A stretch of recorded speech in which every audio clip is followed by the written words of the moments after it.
Yeah. New Year. I love that new look. I like that. Happy New Year. Happy New Year. You feel that vibe there. You feel that vibe. We made it. Coming out of what seemed to be a very long but a very short year. To me, it was just like last week. Everybody was shouting up and busting firecracker, letting off shot outside. Happy New Year, Happy New Year. That was 2020. And a lot of people said, this is going to be my year. Only to find out that the COVID thing just stretch out a little more. Yeah. And then they had variant 1, variant 2, variant the next one, Omarion, the next COVID thing will come up. Full set, man. Where's the last one called? Omarion? Omarion. Oh my God. Heaven's sake. So they keep coming out with all the different variants, and people tend to push their plans back because some of the people who say that 2020 was going to be their year, all of a sudden they say 2021 going to be their year, and then it's going to be 2022. So I don't know. We just have to hold on. We just have to keep the faith, and we just have to keep pushing because holding on for the new year. I know how things work. In Georgia K, welcome back. Welcome back. Good to see you. Happy New Year, Andrea. Good to see you. I'm just Georgia K. Andrea Lamont. Hello all. She liked the updated look for 2022. Trini Girl Fly. Good night to you. So happy you can join us. Somebody beat Lucy in the room tonight, boy. Oh God. What boy want to Lucy, boy? Lucy? I don't know. Did the clock go back or something in Trini? I don't know. Happy New Year to you, Georgia K. So happy that you could join us. Yes. Shout out. Make sure you all hit the like button on Facebook or YouTube. Hit the like and share, please. Okay, I am just so happy to be here. So many people are no longer with us. So Sam, all right, I was trying to take it. So just about 3 minutes. 3 minutes of warm-up time. So Karin, you're good? I'm well. Thank you. You're well. I wonder if you're good. You're good? Miss, I'm well. Thank you. Miss. Don't drag out the pato. I'm afraid. Drag out the Jamaican and shit. All right. So Sam, you all right? Yeah, we level, pan. Ting level. All right, good to see you too. And I'm anticipating the arrival of Dr. Judith. She was a bit under the weather since last week, and I really hope that things are shaping up with her and she is able to. You're reaching some of that energy? Hands out there, man. Energy. You're putting some of that energy? Yeah, man, sending us some positive vibes. Dr. Judith! All right. We ain't doing none of that Benny Hinn thing. Oh, no. I know about that. This is real. Okay, all right. Because Benny Hinn have a magic jacket. He just do so and knock down people in the audience and things. Yeah, he need to come and do that to the COVID, and then we're going to really believe it. If he come and put COVID away, I'm going to really believe that. The man have an anointed jacket. Listen to me. Anointed by. When he wears it so. I have issues with all those televangelists and all them things from the yeah, but 42 people just fall down. But hear the joke now. Right? The man just wave the jacket or throw it. 42 people fall over. And then one of his people go and pick it up. And the jacket don't affect he at all. Pick it up and bring it back for Benny Hinn. And then Benny Hinn throw it again. I know. That fella he immune to the colors of that jacket. So hello. Yeah, blouse and skirts, blouse. Happy. Don't complain. Don't you dare complain. Glad to see you. Why? Yeah, man. We send healing energy and things for you tonight, you know. All right, pull up the top of your screen. Pull down the top of your screen. Let me see the light. Yes, there you go. Yes. I tell she pull it down, she push it like you're vexed with the thing. All right. Good to see you, Dr. Judith. Good to see you. So what you do for the New Year's? How you breaking the New Year's? Wonderful. You are the gentleman. Two of them. Sam, go to commercials for me, please.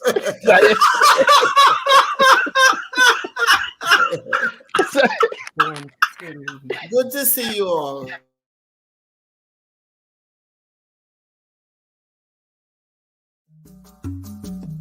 My name is Karin Forrester. I represent BantuKreations. BantuKreations offers beautifully made, African-inspired, lightweight, handcrafted, one-of-a-kind earrings in wonderful shapes, shades, sizes, and colors. Please don't be scared of the large sizes. They're extremely lightweight earrings. BantuKreations can be found on IG and on Facebook as BantuKreations. That's BantuKreations with a K.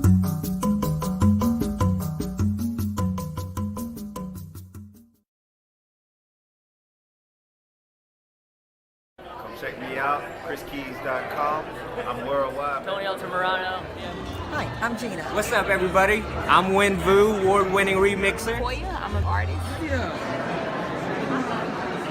Hi, my name's Justina Bethel. Hi, I'm Mike Bowen from Denton, Texas. How you doing? This is Tom Cutt from Music by Tom Cutt. Check out Samuel E. Archer's book, Hybrid Executive. We are in the business, and here's how you can be a better business person because you're running your business.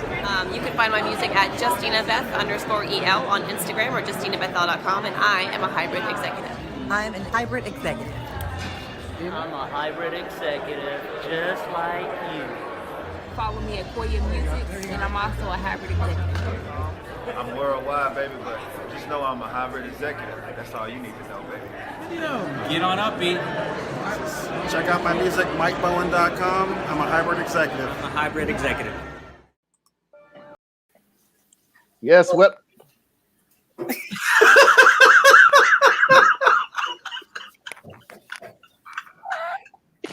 Leave her alone. Leave her alone. I ain't gonna say nothing. I just do so and I see a. So wait, we have somebody. Is that Russian? Croatian? What is that? What language is that? Somebody coming in there. Go back to the comment above, Trudy girl. Go back to the comment above that. Yeah, I don't recognize that. Is that Russian? Somebody's computer, the language. This happened to me one time. The language. That switched. looks Russian or Polish or something. Yeah. Yeah, I think their language switched. Is So that they are how- writing in English, and it's actually coming out What you say? What you say? in that whatever that is.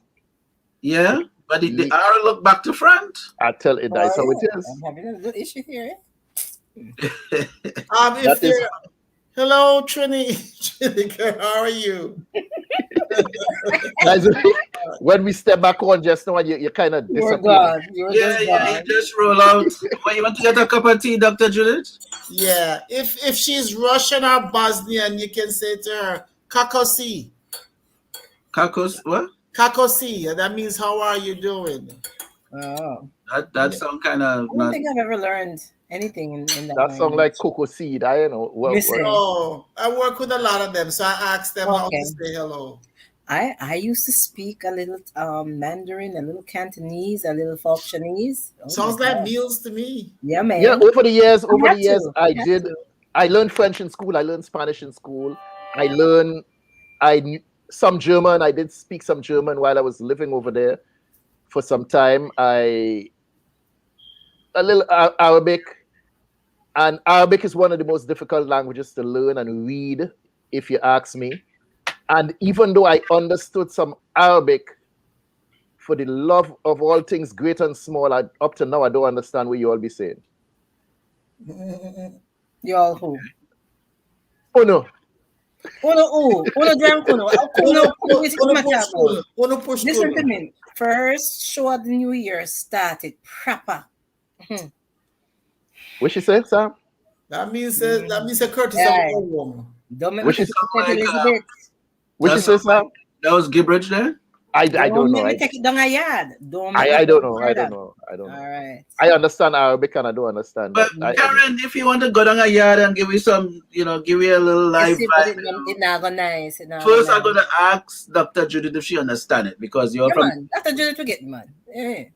That's nice. Me go down a yard. I don't understand. I How don't many understand. languages in Jamaica? How many languages I Jamaica? don't understand. I overstand. Oh. How many languages Jamaica have? It has dialects. Officially, no. Actually, Patois is now considered a language for the last Oh, 7 years. Lord help us. Yeah, So- 2 languages: English and Patois. English and Patois. So what is that? Now as a The language. Patois is English, But some it's French. English. What is that thing you all be speaking there? What is that? A little Spanish, a little French, a little African. No, the raga, that one. Anyway, people, Andrew again asked, did Mr. Chase relocate to Belgium? No, he did not. As far as I know, no, he did not. I actually texted him a New Year's greeting, and he did respond. So his American phone is active. It's still active. So I do believe he's here. No, he did not relocate. Oh, you heard from him? Yes, he did respond to my New Year's greeting. I did send wonderful. a message. That's nice of you. That's nice of you. Did you get one from me? No? You? Yeah. Yeah, I got one from you. I sent him Christmas greeting and he want a pitch for me, but that's all right. You didn't send back that for you? No, they can keep all the No, Christmas. him, you, Sam. Oh, okay. Dr. But anyway, Sam, we have greeting? Yes. We have. Where your cups in there, Dr. Judith? I go look for chamomile tea. What it says? What does your cup say?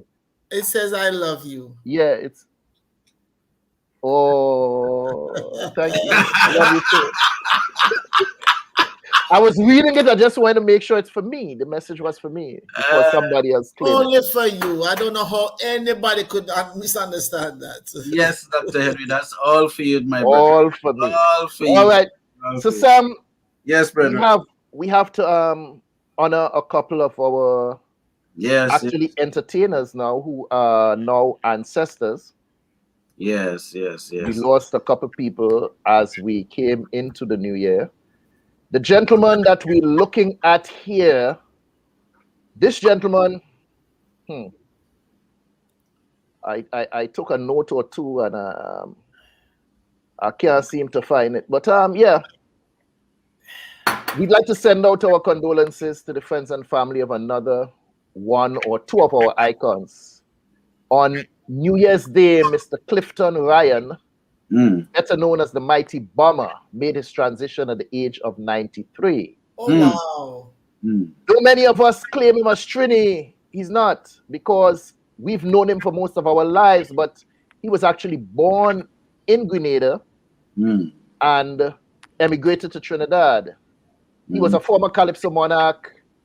He actually snatched the crown from Sparrow in 1964. The Mighty Bomber. He was also a very good, how you call it? Extempo. Yes. Extempo. He was good at extempo, and he was also a master of double lantern. This brother here, I got the chance to be in his presence just one time. What a lovely smile he had. Yeah, he's actually a very good looking man for his age and everything, a very good looking brother. Very good looking brother. So Mighty Bomber, one song that stands out, I can't remember what year he actually sang this song. Yeah, a couple of them stand out, but I don't know, Sam, if you remember something where he said, darling, darling, something, talking about the little children playing. And he said, you is the mommy, I is the daddy. Come let me lay down, and tomorrow we take care of little popo. You remember that? You remember the song? Right? I'm kind of young, but I remember some of those those great. Darling, darling, come make we hug up. Yeah, anyway. Two little children talking and playing, so innocent. Like me.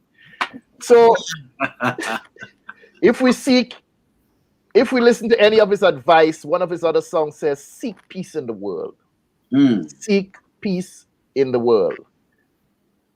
Mr. Clifton Ryan, the Mighty Bomber, safe travels, my brother. It's been a pleasure having you amongst us, you sharing your talents with us. Walk good. Rest in peace. Rest in peace. So the other brother that we lost this week is we call him Kenny J. His real name is Kenrick Joseph, And we want to send condolences to his family back in Trinidad and Tobago. I got a little note online here, courtesy. So it says a retired policeman, Kenny J, whose real name was Kenrick Joseph, was among the Calypsonians whose name became synonymous with Christmas. The honey voice singer was known for cheeky double entendre parangs, soca songs such as Alexander, Paintbrush, and Hush Your Mouth. As a Calypsonian, he made his mark in the genre, placing second in the National Calypso Monarch Finals with Addicted to Sweet Soca and Leave She Alone in 1990. In 1987, he won the TNT Police Monarch competition, and prior to falling ill, Kenny J was busy with appearances last month on WAC at Parang and Rome with the Naparima Bowl, and on the last Christmas episode of Penny on Point on TTT. So we just want to send condolences to his family and appreciate him for his contributions. And we will certainly miss him as an artist that brought his contributions to the industry of music and entertainment. Condolences to his family. Well, good, Mr. Kenny J. What we looked at there, that was a Calypsonian from the past. As I said, he won in 64. And we're talking about Mr. Kenny J, who came close to winning in the 90s. That's a large span. Past and present, which is kind of our topic tonight, past and present. Make a real alliance of your past and your present. This is a quote from James Baldwin. So let me ask the question, what is an alliance? It is a treaty, a pact, a connection, a relationship. The dictionary defines it as a union or association formed for mutual benefit. An alliance. Make an alliance of your past and your present. I'm not quite sure in what context Mr. Baldwin was speaking when he wrote those words well over 50 years ago. But my understanding is that one would be in a better position to advance himself if he makes a truthful assessment of his strengths, weaknesses, his history, habits, and only then can he know where he stands, not just in society, but how firmly he can look at that man staring back at him in the mirror and realize his own truth and his own self-worth. A couple days ago, we rang in the new year, and I heard some people with the same old rhetoric. My New Year's resolution is, this year I promise to do such and such. And this year is my year. And my question is why? Why do some of us wait until 2 minutes before midnight to make a declaration to the world that we're gonna institute some kind of change in our lives? Why didn't we do that months before? Why didn't we make a true connection with who we are, faults and all? Embrace that. Look at our past habits, past relationships, past associations, and ask ourselves, are they helping or hindering me? Remember the true definition, people. An association formed for mutual benefit.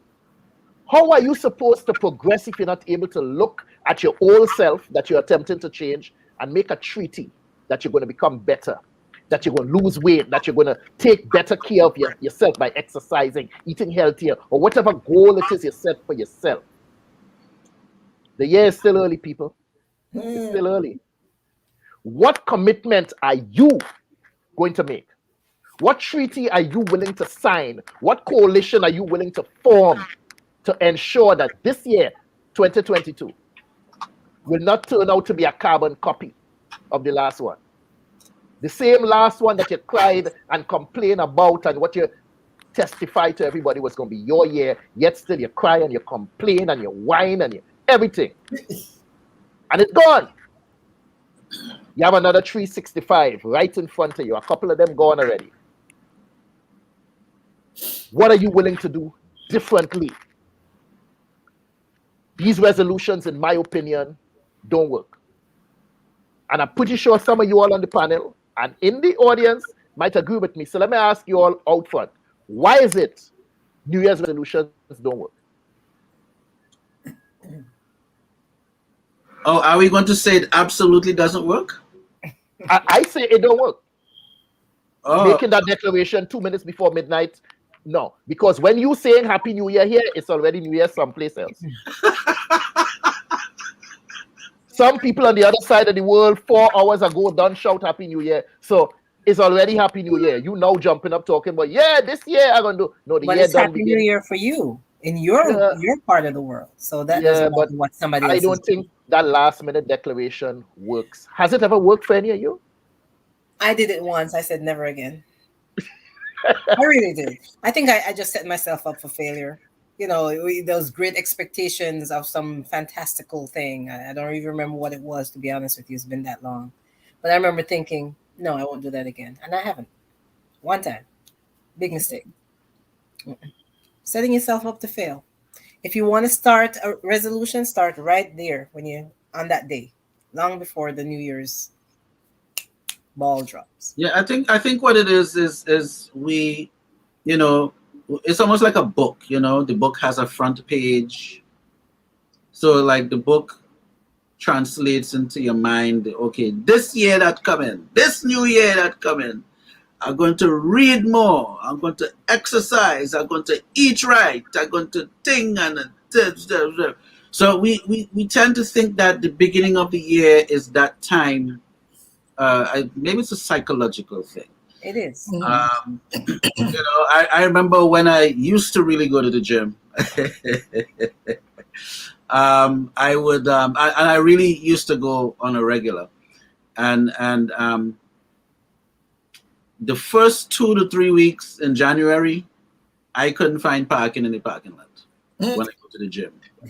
It will be packed, people coming in and, you know, on the treadmill and who lifting weights and all kind of thing. And then like 3 weeks after, you could get parking again. So they had you know they had an interesting way to do it. But it comes to your resolution starts when you're ready, when you're actually ready. And a lot of times that's not January 1st. You know, that might be it might be January 2nd, but definitely not January 1st. So Judith, how many of them you break already? Don't make none. You hear me? Don't make none. Yeah, at all. I think part of the reason we like to do things in groups. We like that idea that group think and group thought and group plans. And somehow I think we hope that if we do it as a group, universal, that we'll tend to honor it if we do it that way.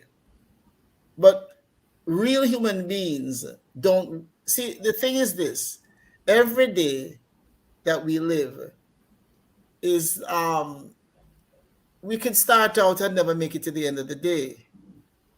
You know, when you hear people say about, yeah man, tonight Betty White started out at 99 the other day and she never made it to 100. And so I'm sure she probably thought but they said one of the last words she said was calling for her husband, Alan Ludden. She was calling his name. So maybe she had plans to go and never told nobody. But the thing is that we like to make pacts and agreements and alliances because it makes us feel we are part of a whole. We are part of something special and wonderful that's happening. And if you fail, you don't fail by yourself. So there are a lot of different reasons why human beings do that kind of stuff. I can't remember making any. But I think one of the things I try to sell, I try to promulgate as much as possible, is take the moment you have. Take this moment and do what you can with it. But for me to tell you what I'm going to do next week, and one of the things that I've learned, and I use it a lot more and more, is it's actually from the Bible, and it says, basically it says, don't promise that you're going to go to the market tomorrow, you're going to bargain, you're going to do this, you're going to do that. What you must say is, God's willing, I will do that. So that's how I live. And I'm really sad for a lot of people who buy into this thing. And I'm sad, I'm very annoyed, and I wrote it today on Facebook. Pastor, stop giving people the idea that a new numerical year means that something is going to happen that didn't happen before. Because part of the way for something to happen is for us to change. We don't want to change. We want the same things over and over again, and we want to keep doing it and expect different results. It was the definition of insanity. So people, I don't see the point in it. I have an idea why they do it, but it is, to me, and you know what? Every moment of every day, you have a chance to make a decision about something. But so, I personally believe that and Sam discussed this already, our why is the most important ingredient for change. As we stated before, so many people say that they're going to start going to the gym. I've been a victim of that. They take out a new membership, and by the time March come around, some say February, they probably only been to the gym twice. You see, the first and foremost thing that you have to declare is your why. Why is this thing that you want to do so important? I think we have to set goals, and we have to attach these goals to a much bigger purpose. You say, yeah, I want to lose weight, but how much weight you want to lose? Why you want to lose weight? But if you know to yourself and you declare, I want to lose 20 pounds, then you have a goal that you're trying to get to. And the why, I want to lose 20 pounds so I could reduce my blood pressure and not be at risk of catching a heart attack like my Aunt Mary did. You can't catch a heart attack. Suffer, whatever you want to call it, Miss Medical Professional. You know what I mean? But Chris, may I just say, go ahead. The key word you're using is want. I want to do this. I want to do that.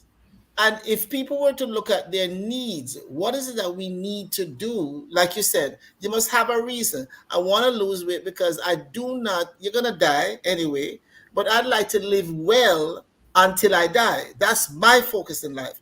But that's not something I wait for December 31st to talk about. Exactly. I do that daily. I'm prepared for work tomorrow. I didn't say, boy, it's December, tomorrow is December 5th, and I must make sure what I did tonight is what I normally do on a Tuesday night or Wednesday night or Thursday night, whichever year it is, because I have goals that I have for each day. And because I have goals for each day, I have plans to go along with those goals. And that's what, I understand, but I think that's what you're saying, but people don't look at it that way. Most people just get up and just exist. People just get up there. If you think about it, how much do you think about the next day in terms of what you're going to do or what you have to do? Or just get up and do it? How important is goal setting, since you're on that subject? Goal setting is very important, but loosely. Goal setting done with the idea that is the goal, you'd like to achieve it. But some people set goals. First of all, they have not checked it out to see if it's possible, if it's realistic.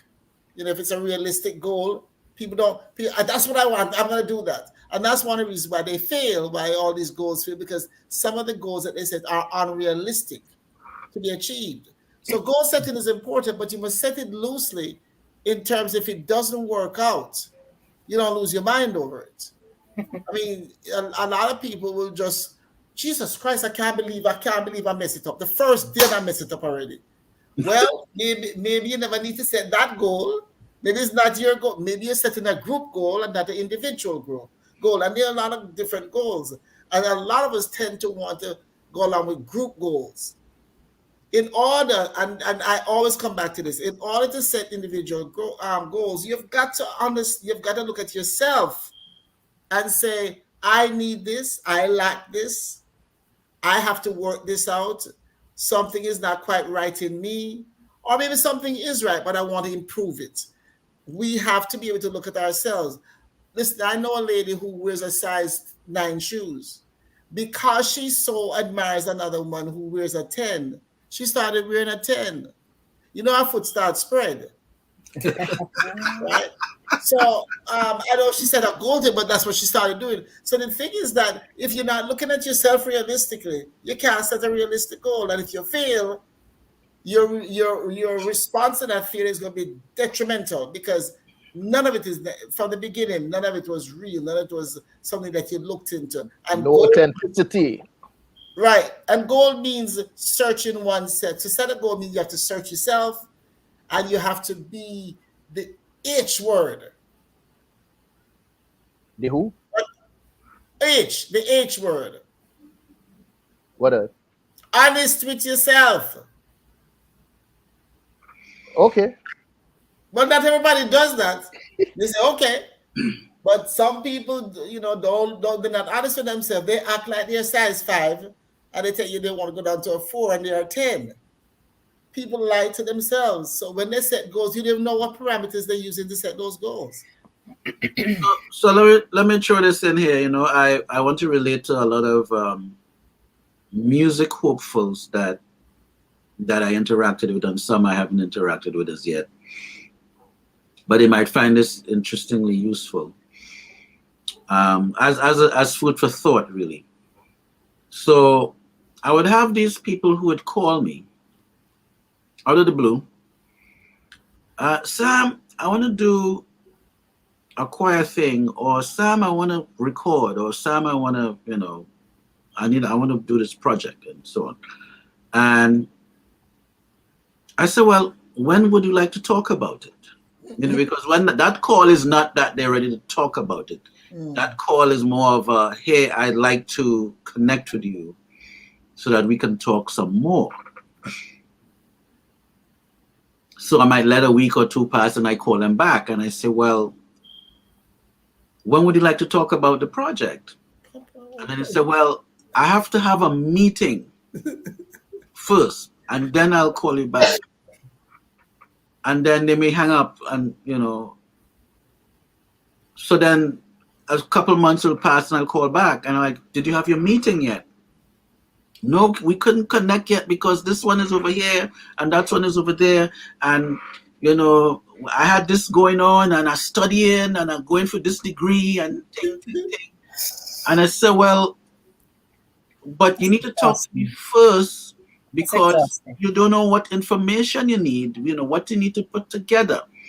Because you talk about, you know, they might mention, oh yeah, we want to put a budget together. It's like, well, do you know what kind of budget you need? You're very, very kind. You need to organize yourself before you call. Yeah, I know, but you can't just rough up the people too much. You have to, no man, organize yourself. You have to work with them. But I'm just saying, you know, because sometimes people have a mental path that they have to follow. So I'm just trying to bring it. So I said, well, okay, well, what budget you was thinking of? Like, you're gonna just have a meeting, talk about a budget, and then call me? Because what if the budget you put together is not even in the neighborhood of what it is you need to raise? And it's like, you know, you're right. Let me do it next week. Now, Curtis, yes, you made mention of at the beginning of the show, to make a real alliance between past and present. And you credited James Baldwin. I have become so familiar with his work that I can actually say that I'm comfortable in saying he was talking about the relationship he had as a young Black man in this country. He was born in 1924, and he was part of the civil rights movement with Malcolm, Martin, Medgar Evers, and so forth. And he grew up in Harlem. It just so happened he was also the grandson of a slave. So he was very connected with the experiences in the South and the North. And it was a traumatic situation for him. So he really was very vocal his whole life in his writings. about these experiences and why he had to leave this country to go to France to live in order to be a creative like you all are here on the panel. He could not deal with it anymore. He said, it's either I'm going to kill somebody or somebody's going to kill me. No, seriously. And he actually witnessed his best friend. I think when he left this country, he was 24. 2 years prior, his best friend just took a leap off the George Washington Bridge. And those things just stayed with him for his entire life. So it was a very powerful, I've become very familiar with his work and really, I admire some of his work so much. So that's the relationship. That's with the quote that I made. Yes. Mm-hmm. Yes. You see, though, what you're talking about, making an alliance between the past and the present. Mm-hmm. A lot of us don't. A lot of us not even know where we meet. Absolutely. And so we kind of futz about most of our lives, and that's why you see some people drink and they smoke because they and eat. Yeah, and eat. Gotta get a witness. And eat. Because making the alliance is one thing. I should say that backwards. Keeping it is one thing. Making it is what is so difficult, because to make it, you have to face some negatives. Oh, yeah. That's what I said, yep. About yourself and about others. And I was talking a few days ago about family. And I asked this cousin of mine, why is it that you and my elder siblings don't talk? I understand that you all grew up like you're 10 years apart in age with them, and you all used to hang out. And she told me how she'd take Jeff to school and drop him off. And one day she'd turn around in the classroom and Jeff left the school to come to her school, her class. And her teacher told her, let me stay, it's okay. But she was talking of the affection Jeff had for her. And it's something I think is very curious. And I said it to her tonight. I don't know if you pay attention, and this is all about alliances too, how our history, we are very selective about what we remember and our part in it. And that I've heard it from several people, that lady and others, how somebody liked them. I never hear how they liked anybody. I never hear how they were fond of anybody. But I always, and it's something I hear. Really? That means they're more centered on themselves? Yeah, because it's a running theme. I've heard her, she tell me how my father loved her. But I don't hear where she said, and I mean, it's something I've thought about, but it has to do with making an alliance. It has to do with admitting, looking at what the past, what was going on, and then being able to live in this present moment and still have what do you call it? Connection and lucidity about it. Mm-hmm, mm-hmm. Look at it realistically, not realistically. And like I said, it's always about somebody liking her. So no, maybe that's the reason why they don't talk anymore. I don't know, but that is the biggest problem. And people who have addictions and stuff, I think, fall dead in the middle of this, where it's hard for them to. I know somebody right now, somebody very close to me, who has a hard time not drinking because of some things that happened in his past that his present is struggling not to deal with. But some people never learn, though. This is so sad. You know what? I told my son today to be very careful, because he said to me, Mom, I don't understand. I said, no. Remember this. You grew up always knowing that you're loved. Because in each person's life, there are chunks of time and elements where they feel not loved, they feel unwanted. Some people have been told that we should have never born. I mean, there are things that here that I've never heard, although I've heard enough negatives. And I told my son today, I said, be very careful. While I demand that people mature and people hold themselves accountable, I also am aware that the human psyche is the first place that somebody goes to injure you. That's the first place somebody goes to hurt you, is the mind. So when a child is hurt, they don't know they're hurt until something regurgitates later on, and and maybe comes back and say, that's what had happened. So when a child gets hurt and they try to process it, they can't most of the time process it. And so it's hard for them. So your personality, for instance, Karin, is that you use this term a lot, and I've used it too, I'm sure. It's like, I just can't understand that. You can't. And you can't. Because you're not in it. You're not in it. The person in themselves can't understand, but they know something is happening and they find it hard. I had an acquaintance that we're acquainted for about 2 years. I thought we were going to have a really strong friendship, but it didn't work. And I remember her saying to me that her mother did not love her. And she didn't say it in a cavalier way. She meant it. And they had a rocky situation, and she was barely acquainted with her father, but she didn't know who he was, and they did have some type of relationship. But she grew up with her mom in Canada, and she was serious. She was really serious. We had a few conversations about that, but I can understand it, but it's just so hard to, because I knew, as I've said it before on the show, I knew I was loved unconditionally. Right. So it's a mom not to love her child like that she decided to keep and nurture and right. Well, see, right away there's the first error. The child stayed with her doesn't mean she decided to keep her. Right. Plan to nurture her. Right. It means that somehow maybe somebody didn't take the child. She didn't know how to give it away. Because one of the things I keep telling people is that our parents come to us flawed. Very. Each generation, we are all flawed. So when you say to people, we're looking at a mother and a father that somebody showed us is the ideal.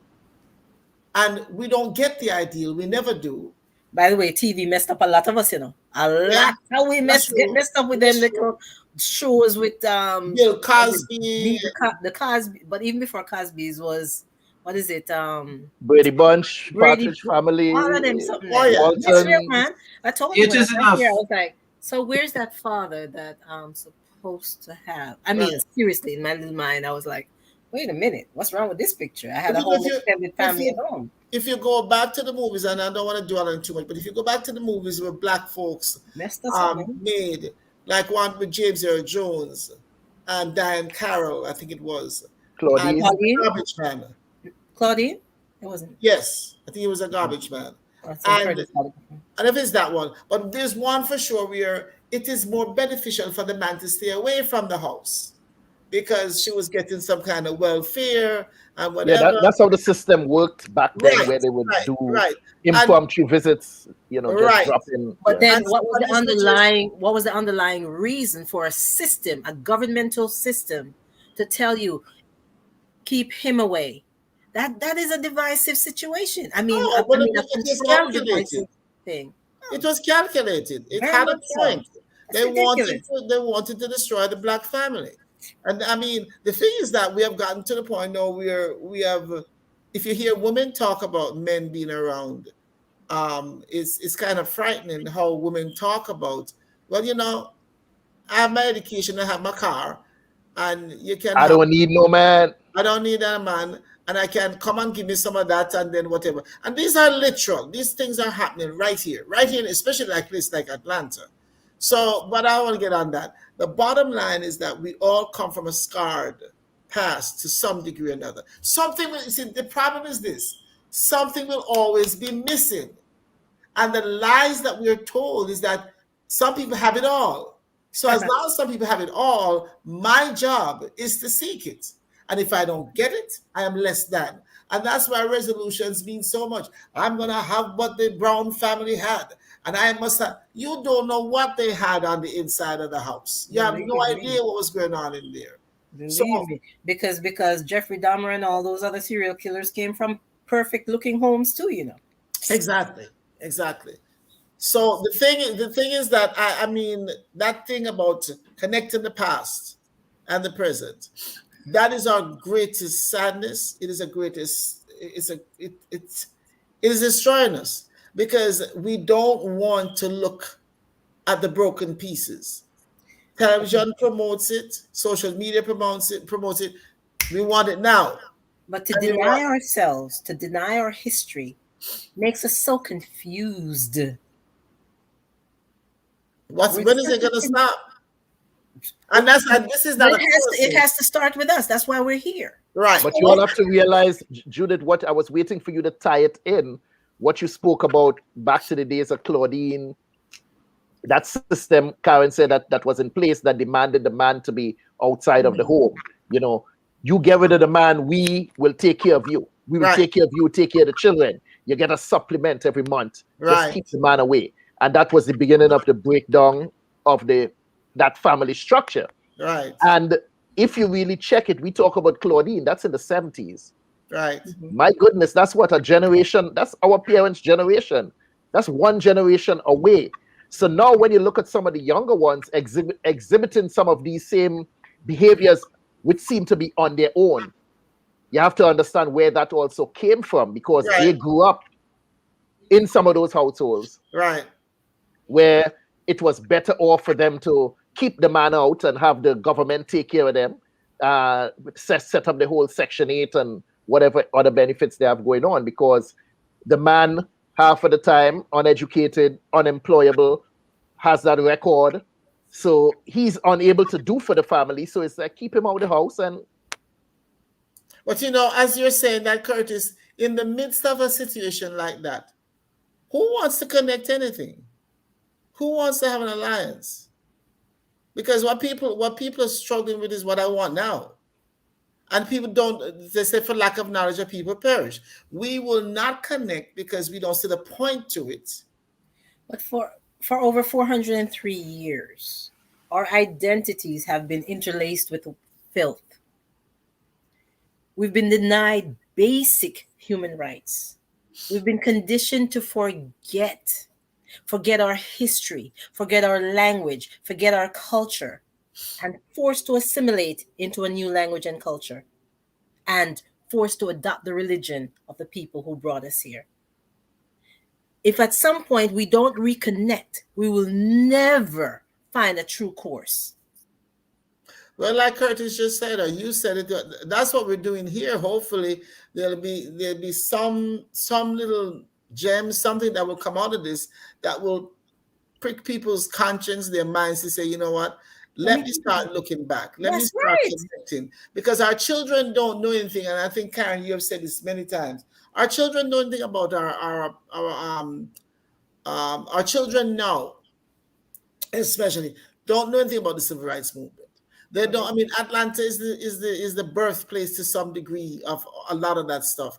I've been downtown. I did it again recently when my brother came into town, down to the King Center, and all this lovely. You go to Ebenezer Baptist Church where Reverend Kings preached, and you go to all of these places, and in the middle of that place, not far from Ebenezer Baptist Church, are two black women in the street, behaving like prostitutes, begging money on the street. One of them came to us and was asking for money, and Chris, my youngest brother, he was not amenable to it. And she did not like his not giving her what she was asking for. There was a big old sign. There's that sign like you're obligated. You're obligated. But the young people that you're talking about still feel like, as you said earlier, they're less deserving of. They still feel like they're part of that filth, and they're not trying to strive for more. And the cycle just keeps. The circle. Listen, I don't know if you guys have heard of Buckhead. Yes, up here. Very wealthy area. Very wealthy. And you know who has invaded them? Us. I personally am pissed off at them. Stop it. Why you keep going back to them? Why you keep doing this filth? Like you said, filth. What are you doing there? So what is happening now? Buckhead is trying to have their own city. They're trying to withdraw themselves. Really? Because it's gotten so bad. Where is this? Here in Atlanta, it's called Buckhead. Very wealthy. A lot of our black stars live there and whatever. But the thing is that we will not get any better because our youngsters don't think anything is wrong with what they're doing. They don't think anything, and they don't want to connect to any past. But Judith, as you said, when I look around in society today, a lot of our people, they seem to be lost, disconnected. They are. You know, wandering aimlessly as if they're not connected to any source. Very much so. And We as a people, we have a rich history. And it is just so difficult for many of us to tap into that. I heard you talk about the civil rights movements, and trust me, I'm kind of tired. I'm kind of fed up because every time when this Black History Month come around, that's as far back as they're willing to go. Dr. King, civil rights movement, march on this, march on that, and everything seems to go back to Dr. King, as if we don't have a history before that. And it's all tied up into that curriculum that they choose to teach our children. And this is why I believe it was Malcolm X that said it best: when you entrust the enemy to educate your children, this is what happens. Because we're going to give you some, but we're going to give you so much. So all they learn is about the civil rights movement and nothing before that. And our history is so rich. But understand this. I agree with you. I agree, and there's a plan. I believe that also. But I also believe that one of the reasons why we cannot, or why it's so easy to have this done to us, is because of self-hatred. If you listen, the reality is that civilization began in Africa. It didn't begin in America. There are many that will tell you differently. No, but including black people. So the problem is that if we will not embrace beyond Dr. King, embrace beyond Malcolm X, the reason why we won't even go as far as Garvey, because he looked too African. We want even our heroes anglicized. We want even our supposed heroes to look pale. We are a twisted people. And until again and again and again, until we say, what is wrong with me? I keep telling people, and I heard somebody say it recently, if you keep pointing to the white man as the problem, we're not getting nowhere. The white man instituted the problem. Why do we dance so easily to his music? We're assisting him to It's beautiful that you ask what is wrong with me, and part of the missing thing there is all about knowing oneself. And let me ask the question: do you know who you are? Yes, sir. I have a better idea. Know what I'm not to? Sam? Sam is the problem. Sam, do you know who you are? I know who I am, and I know what I'm going to do. I know what Judith is. Curtis, you and I have spoken fairly extensively about how people are trying to change the narrative. There's this whole thing about revisionist historians wanting to change what has already been documented. They go back and they find new evidence of something, and instead of holding on to that and creating something else, they're completely wiping the slate and rewriting stuff. I actually was in a history class back in 2016 that did that. I was like looking at her like, Lord, just let me get out of here. Let me get out of this class. But in Egypt, North Africa, they have changed the images of the pharaohs. They have lightened the tone. Oh yeah, they're doing that now. Yeah, they're doing that. Yeah. They're trying to change history, as you stated, to anglicize or to make their figures look more European. They've straightened the noses. They've shaved certain African, classic features off. This is ridiculous. Did you see what the French did the other day? You see all the stuff they returned to Africa? No, I Did haven't. you see a whole bunch of stuff that they have returned and they're returning to Africa? That was stolen. They need to That return was the money. stolen. They need to return the multi-billions of dollars that they've taken from these small countries. And the jewels off of Elizabeth Head. They need to return all of them got diamonds and all of them things to their give them original some store. cash. Give them their cash But back. you only take from people who are careless. You only take from people who do not know the value. You know, the Bible says it says you feed pearls to swines. We keep giving things to people. First of all, we do not know our value. We don't. We don't know our true value. If you tell a Jamaican, and I've done it and I've said this many times, I said it to a very educated Jamaican the other day, very bright young man.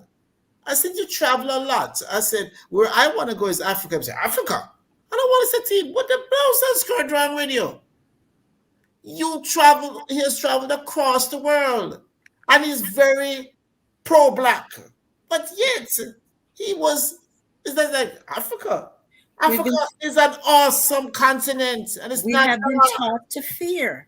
We have been taught to fear. If you look at the movies from the 20s on to the current day, we have been taught to fear.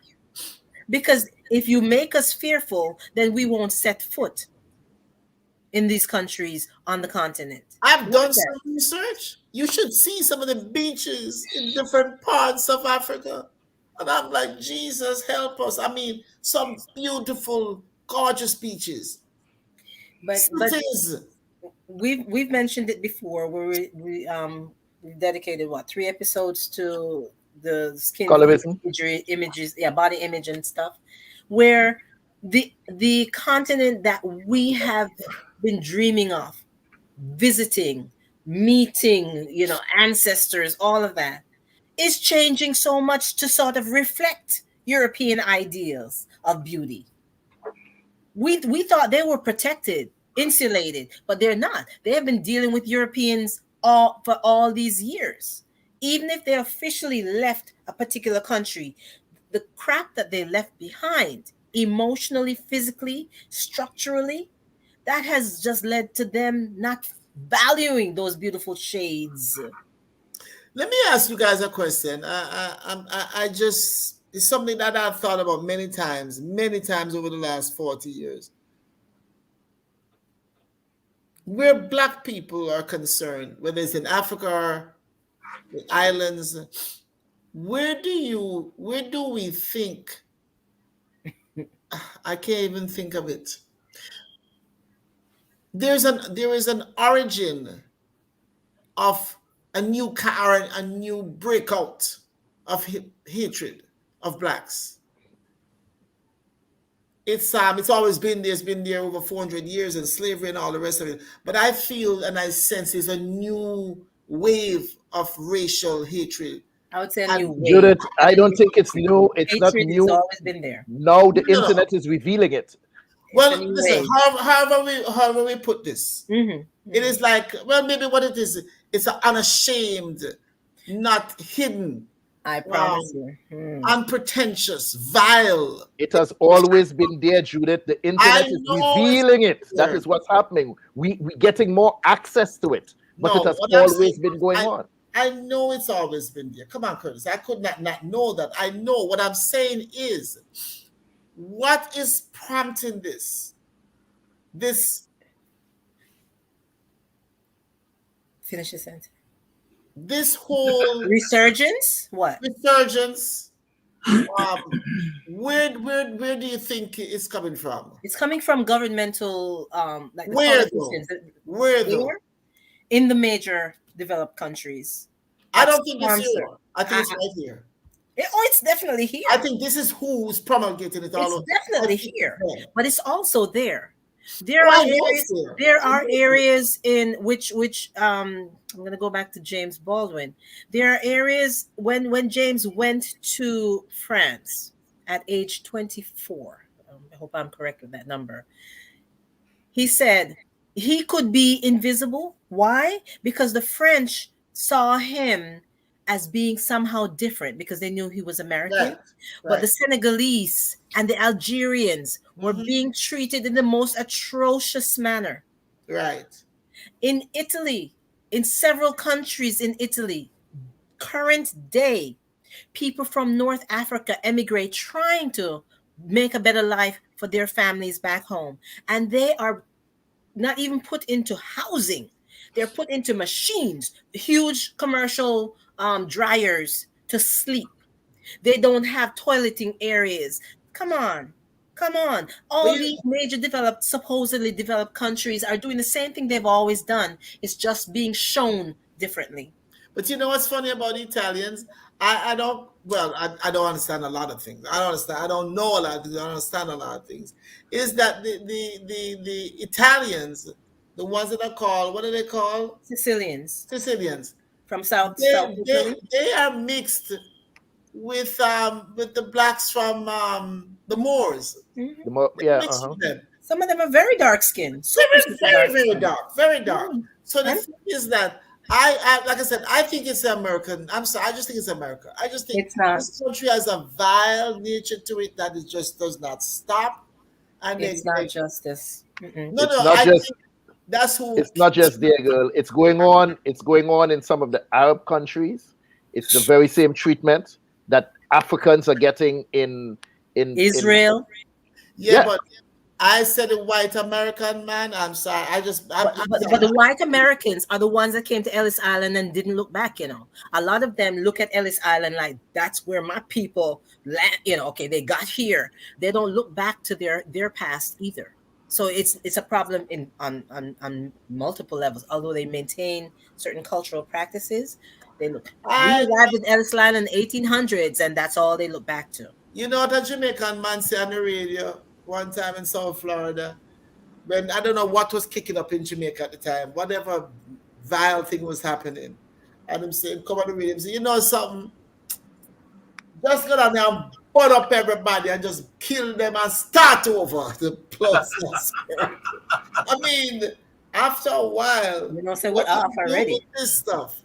You know, so we're heading all right when it comes to being you know, dealing with condescending organizations or people.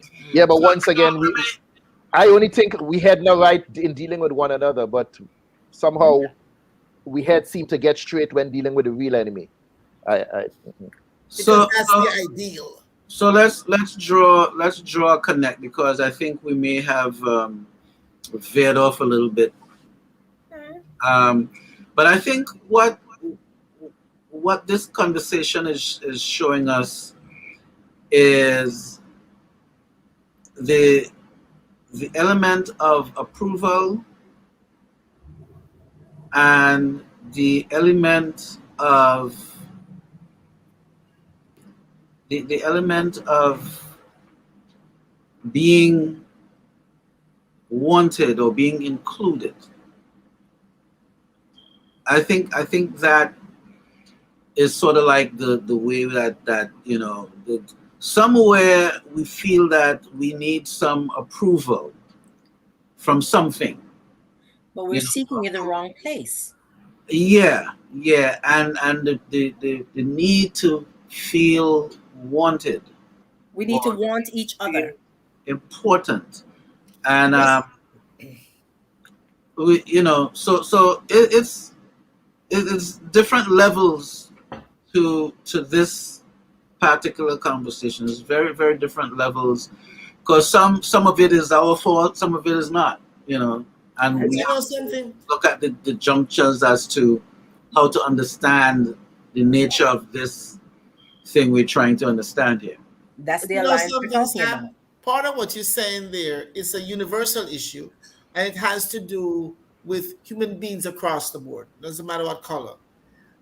Whenever we become abused, when any time anybody gets abused by anybody, what do they call that? What do they call that? Syndrome. Syndrome. What's the syndrome again? I just heard it. Stockholm. Stockholm. That's it. Stockholm syndrome. That's and so the issue is this. And let me tell you something. It doesn't just happen in physical abuse or emotional. It happens in just daily living. I know people in South Florida, New York, and other places who, it doesn't really go in terms of the abuse thing, but it makes sense once I say it to you. I think it'll make sense. Their reason for befriending me over the years has nothing to do with me. Their reason to befriend me is to get closer to my brothers. It got nothing to do with me. Oh. No, sir, because I'm cool. Don't worry about that blows and spirit. But so and even so, that's the way a lot of people feel. The problem is that if being around these individuals that they're seeking to know, they probably wouldn't even give them the time of day. So the tendency in human beings is to always seek after that which is hardest to get. And so this with the Stockholm syndrome, what it comes down to is that the person who abused you, before they abused you outright, they showed you some kind of affection, some kind of something. And so they grabbed you with that. But even when there's no affection. Oh, no, I agree. Home can still exist. But usually it has to be some modicum, a bit of an interest in you or something to grab your attention. So for some people who are very needy, don't take much. You just have to call their name and say, oh, you like me. That's how some people are. But there are people who are abused and they relate to that abuser, no matter how bad the abuse is. Seeking acceptance and seeking them to accept them, when they come to release them and take them away to a better life. It's like a caged animal wanting to run back into the cage. Right, because that's what I know. That's what I'm used to. So in a sense, we could use it towards ourselves. I don't want to. Because as abusers our grandparents were, and all these other things that our generations before went through, we still use the white person as our gauge for anything good. Oh, you're talking like a white man. Oh, you have table manners like a white man. There are white men who are savages that don't know how to use a knife and fork. And there are black men who, especially some of those Jamaican men, and when so I don't know how to use knife and fork. Am I a savage? Yes. Stop. Okay. No, I am God on a shoot. I don't sit down with those two utensils to eat. Neither do I pretend when I go out. I don't. No. That's a matter of preference. Right. That's a lack of knowledge. So straight up, I don't know. I don't know the difference. Yeah, but what I'm saying is that we, as black folks, when we want to talk about anything that is, what's it called the word now? That's civilized and decent and nice. We point to the white man. Good Lord. That's our problem. You see, that's conditioning. That's hundreds of years of conditioning. And it might be very difficult for us to sit here and say, yes, this impacted me. I know that there's certain things that I dealt with in Jamaica strictly from the British system. To this day, I'm like, oh, good Lord, why am I doing this? Or, why do I feel a need? Some of them to me is nice. Some of them to me is nice. Okay. The negative ones, you have to just fling them away, man. Fling them away. Yeah. But we use it against each other. We use it against each other. We use it to say they are better. Listen, it doesn't seem to me, and we have said this, and I've said this over and over again, it doesn't seem to me that we have a problem as a people unless a white person is involved. You want me to tell you where's not our, but them people real issue? Huh? Go ahead. I hope you could see this. Can't see it. That's right there. Listen to me, man. Listen to me. This right here is why we seem to keep looking for approval.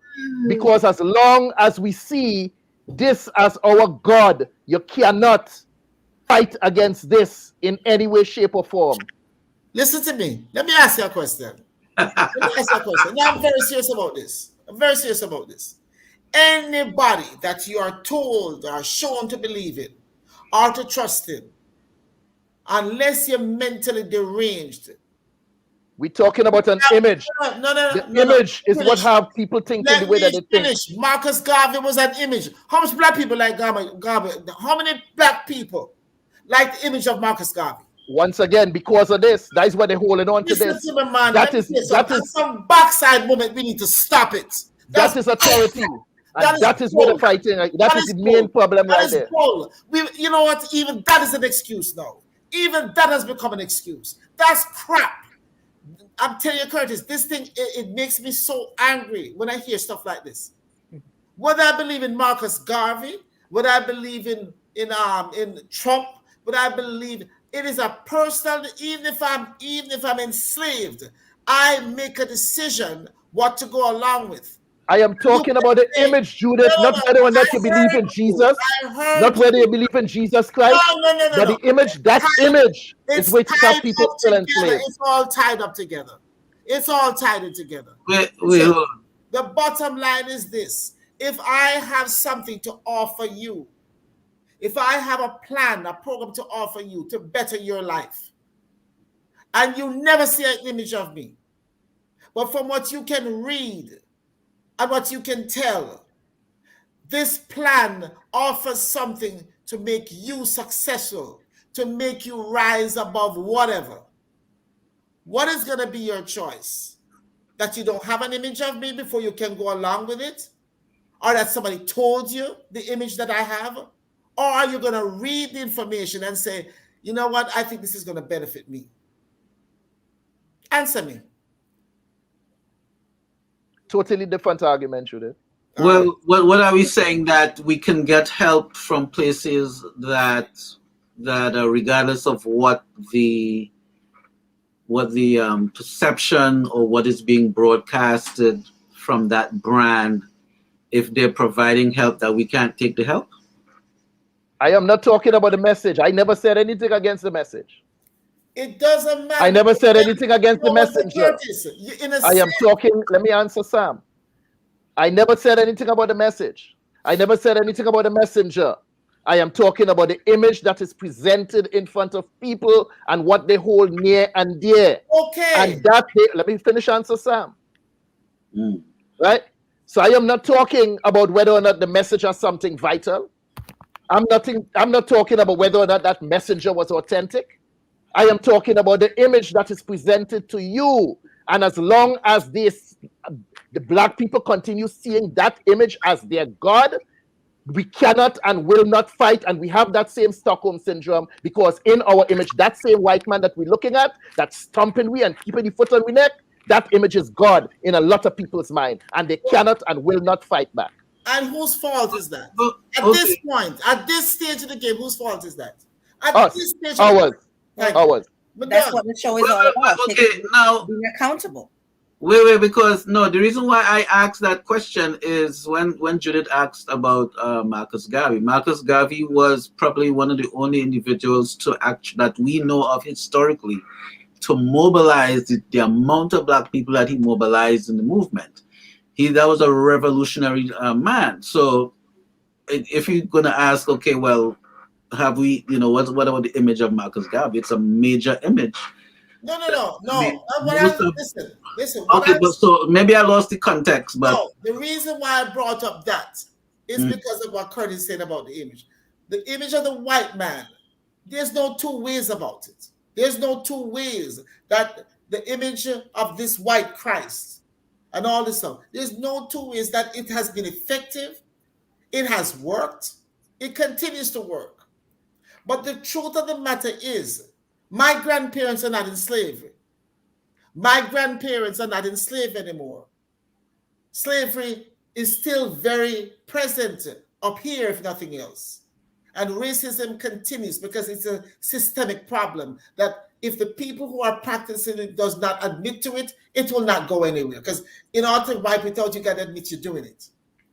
The problem is that any image shown enough to me or to anybody else will start taking root. And the problem is that we as a people need to stop believing in images. And anybody, in my opinion, who sees a picture of a person, I'll give you a very simple, for instance. A lot of these pastors that churches have been to, they cannot preach to me because that's the image they're using to enslave me. And they're black pastors. Do they necessarily believe in the white image? I don't think they care. I think a lot of them have found a way to make some money. Money off of it, yeah. And they're going to use it, even if they have to use me, who look like him.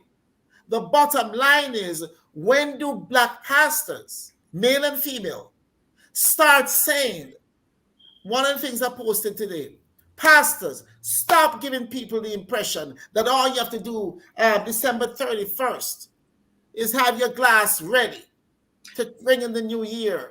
And 2022, God is going to give you house and land. Bull crap. Doesn't work that way. We have a part in our own destiny. It's your season. Listen. Until we get to the place. And I'm sure I've shared with you guys. I've been to this church where this man basically said he wants to start a group. What does he say?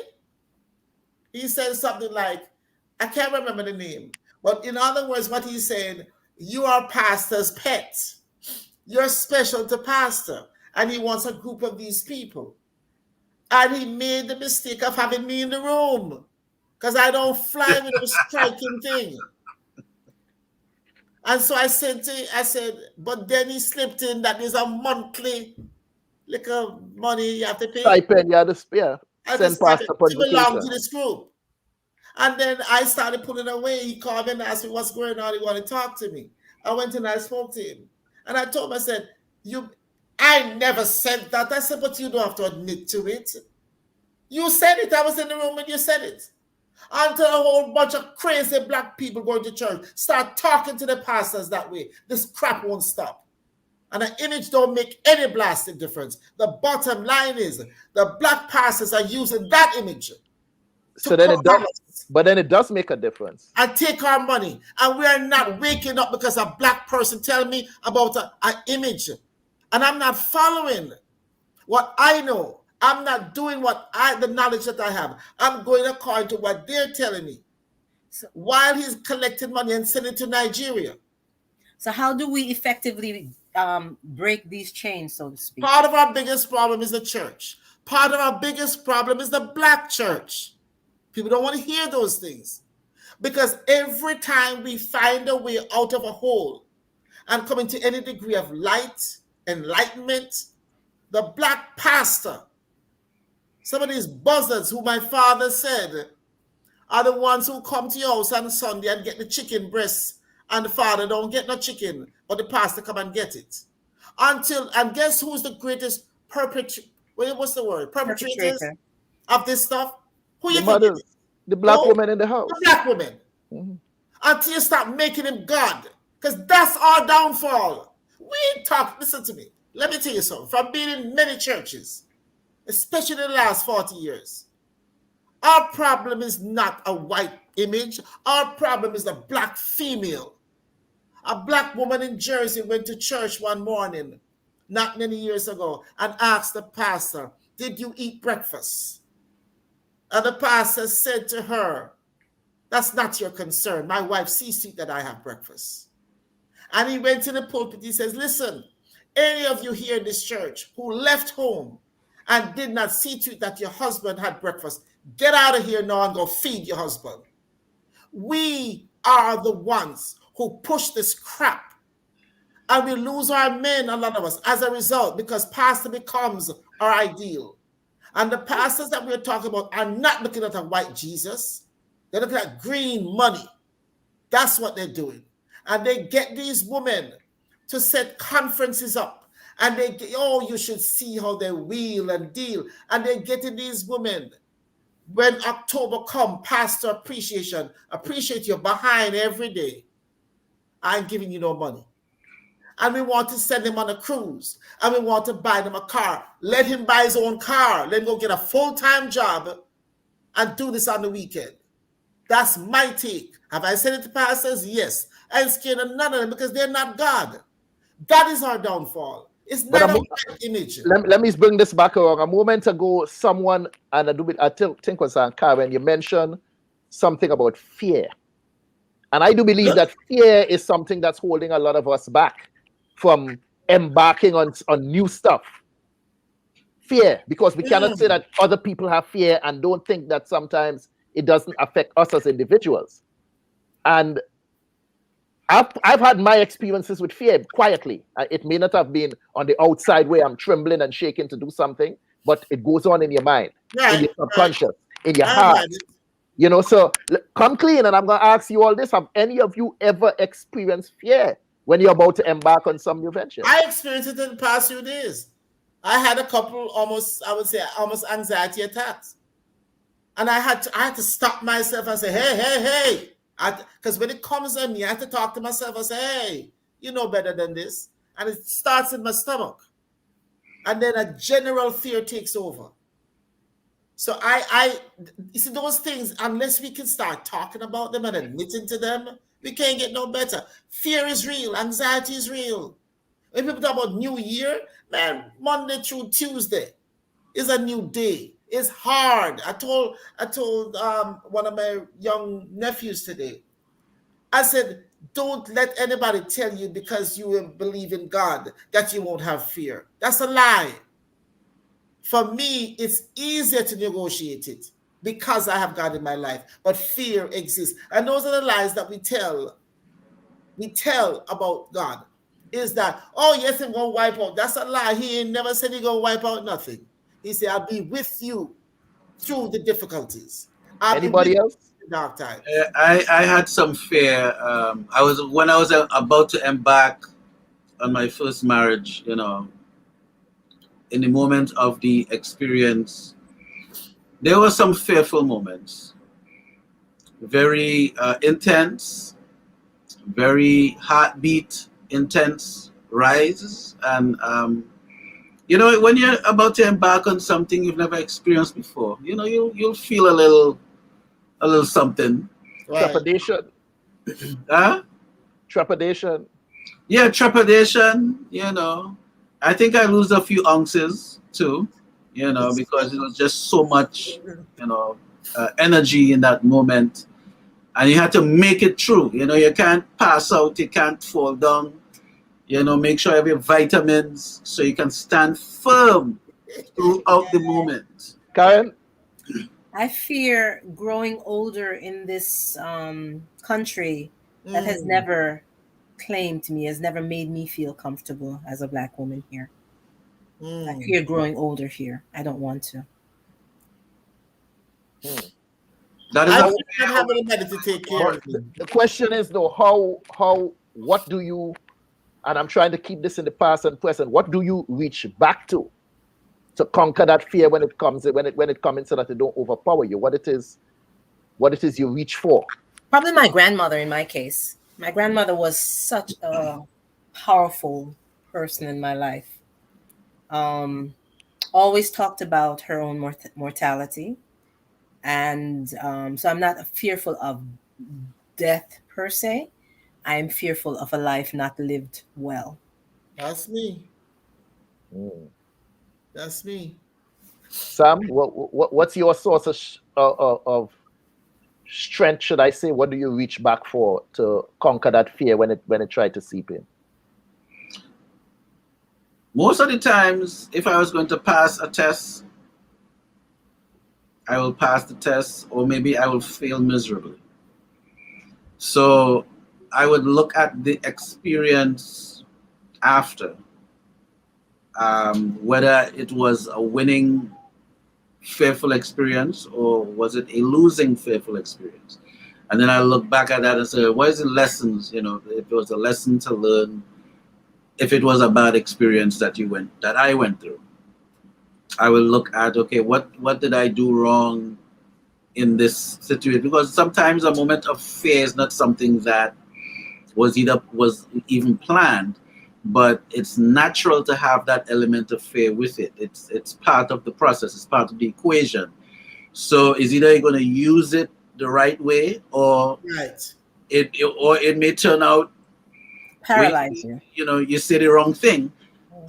So that is just part of life. And then now I would reflect on it and say, you know, well, maybe I should have tried this, or in the future, based on, you know, what this situation was, then I can, you know. So for example, you may look at like a word like procrastination. We looked at procrastination earlier. Most of the times when we use the word procrastination, we use it in the context negative sense, yeah, of a negative thing. But it may not necessarily be all negative when you just look at the word for what it is. It might just be a test for you personally as to, okay, am I really ready to make this step?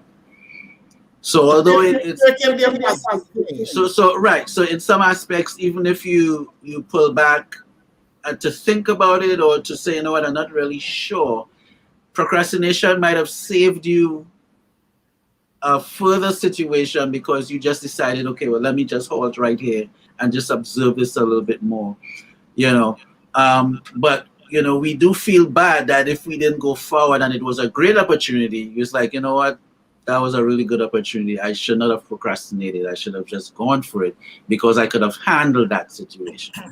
But it could have been something that we look at as, you know what, based on how it's turned out, I was not really ready for this. And in that way, procrastination saved you, you know. So that is sort of like the pros and cons, or the advantages and the disadvantages of things that we have to look at as we make choices, as we decide, you know what, I need to I need to eat better, I need to exercise, I need to rest, I need to focus, I need, you know, where you look at and some things you might have had to wait a little bit. And it doesn't mean that it's a bad thing, you know, but sometimes you might just have to wait and see how something plays out. And then Andrea says, fear of the unknown.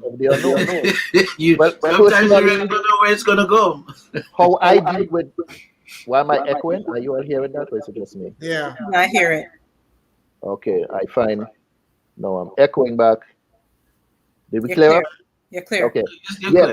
How I deal with fear, what I do understand is that what you focus on tend to multiply. Right. So I fear thinking of the negativity and the negative situation that may unfold. So the fear is not focusing on that negativity, to control my mind and not focus on the potential negative outcome of something. And Judith, you might be able to quote this where it says in your book, peace be still.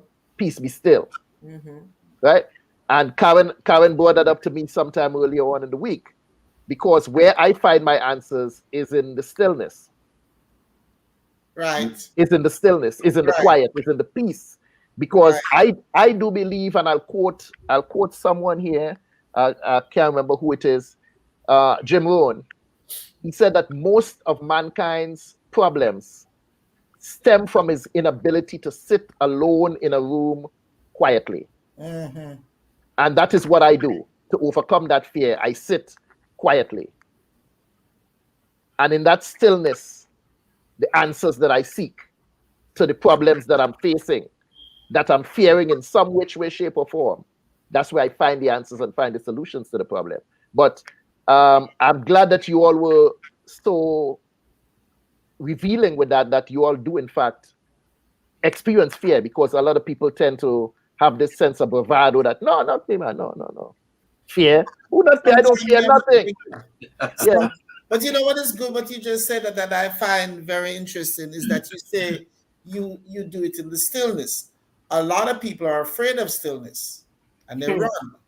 Stillness is frightening. Mm-hmm. I have gotten used to it now, but for many years I did not know how to be still. So the thing is that fear, like I said to Sam earlier, fear is a powerful thing. It can work for you, it can work against you, it can push you into positive situations, it can keep you from making a jump that you didn't need to make. The kind of fear that he talked about when he was getting married, I would have just walked out and leave. I'm not messing with you. That's so. Listen, maybe you were smarter than me. I was so stupid. I was grinning the whole time. So maybe you knew there was something to be fearful of. But I think I would say that it wasn't something that I actually shared It's sort of like you're in it, and you're just it's not like you're going to say to your significant other, "Oh, I am so afraid right now." You didn't really do that. You were just in the moment, and you're like, "Wow." The church is packed with people. The piano playing, the people in the front. It's just like, oh my God, this is really serious. The witnesses are there. So you're like, wow, this is, it's sort of like, it sort of brings that importance. It brought an importance to the experience. You're like, wow, you just had a wow moment. And in that wow moment, you had fear in there. But I could simplify it, because in terms of when I went back to school. Yeah, let me ask you that, Sam. Hold on. I was waiting for you to pause. Ask you that. Go ahead. Because let me. I know Sam as, right now I refer to Sam as a techie. Whatever the hell that is. Yeah, he's a techie of some sort. I'm still not sure what it is you do. Right? I personally know Sam as a musician. But let me ask you something. Was there a point in time when you had to buckle down and chart a different course, or maybe arm yourself, put on some armor, shoulder pads, whatever it is, to take yourself through that obstacle course that life was swinging at your left and right? Was there a particular time you had to buckle down and change your trajectory some bit, or? So yeah, I think, well, it's twofold. When I went back to school in 2010, it was really more about, I had promised my dad I was going to go back to school, because when I graduated back in '94, I didn't continue. I decided to start a family. So was it all about fulfilling a promise? Well, it partially. It wasn't totally just about, because he had already passed on, but my mom was still around. But I think I was sort of looking at life, and I'm like, oh, life is going, and I did put this thing off long enough. I need to really take that first step. But the one that really gave me a jolt was when I rolled out of high school. I fell out with one of my teachers. And I had to really gear down and I had to pull out greatness. So I literally prepared for CXC by myself. I literally had to chat and learn how to prepare myself and make power moves. I mean, I can't get into it right now, but sometimes I look back at that moment and I'm like, what was really going on? Because just the way, I did stuff that I wasn't aware that I could do. And again, the level of fear, not fear as in, well, you're gonna get a spanking kind of fear, but you're just at a stage in life where you're a teenager going into adulthood, and this was just a pinnacle moment when you're no longer a kid. You gotta put on the man jacket and put on the man boots and like really shake off the little thing, and now you have to gear down and like, what, I have to get this together. So you made that treaty. Yeah, and make it happen. You just, at that point in my life, and I think looking back at it, I remember I went back to the same school and I was teaching, and I didn't fall out with these kids, but we had a similar situation, and they came to see me in the staff room. And it just dawned on me at that moment, maybe this is what the teacher that I fell out with, maybe this is what he wanted me to do, was just come and talk to him in the staff room. Well, I just went a whole other way with it. But I think that I needed that experience to pull, for me to like, oh well, nah, you're bigger than this. You can like really jump and leap and do it. But then 20 years later, I'm like, maybe what would have happened if I just, came to the teacher and just worked it out? We but never know. I don't know the whole story, but it was, you fall out, and then instead of coming to talk to the teacher to work something out, you just went the other way. You're talking about fear as an individual, but when we look all around us and see fear of large groups of people, of African Americans fearful of educating themselves, of surpassing what they've always known as their lifestyle or their parents' lifestyles, then then we have a real issue. The individual. This is okay, Dr. Judith. This is the context.